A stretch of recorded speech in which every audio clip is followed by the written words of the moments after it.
Ang ganda ng kanyang handle, oh.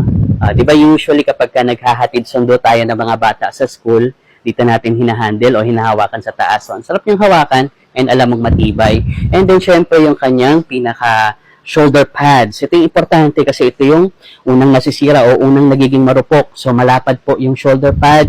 Yan, kahit lamakusin mo po siya, hindi po siya masisira o hindi siya nade-deform. And tignan mo po yung korte ng kanyang shoulder pad, oh.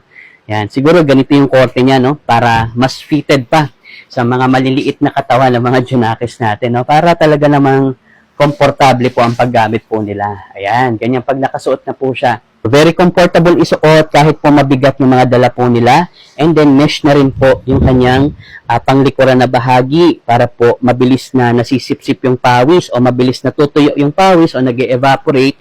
Hindi po matutuyuan ng pawis sa likod yung mga anak natin. Madalas, yun yung nagkukos ng sakit po nila, no? So, very recommended to mga for kids, no? Lower elementary, yung tipong, yung hindi pa ganun kadami yung kanilang mga books o hindi pa ganun kalalaki yung mga books po nila. And then usually, di ba, sa mga schools po ngayon, by schedule, yung mga books, di ba, minsan, MWF, PTH, iba yung schedule o iba yung subject, no?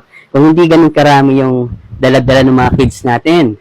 And kung naghahanap ka namin ng lightweight, nylon material siya, waterproof, pero lightweight po siya. At saka malambot po siya, no? Komportable talaga siya, lalo na sa mga kids. Very good yung kanyang quality, mga mami. So, malapit-lapit na ang back to school, mga mami, ha? So, kung wala pa kayong very good quality na bag para sa mga Junakis natin, especially mga lower elementary, very recommended natin tong Bag Smart 14-inch backpack na to. Dito ko nilagay yung link sa may yellow basket. Diyan ka mag-check out para parehas tayo ng quality backpack na magagamit ng mga anak natin. Yun lang, maraming salamat. Kung may iba kang question, lagay mo po dyan sa comment section.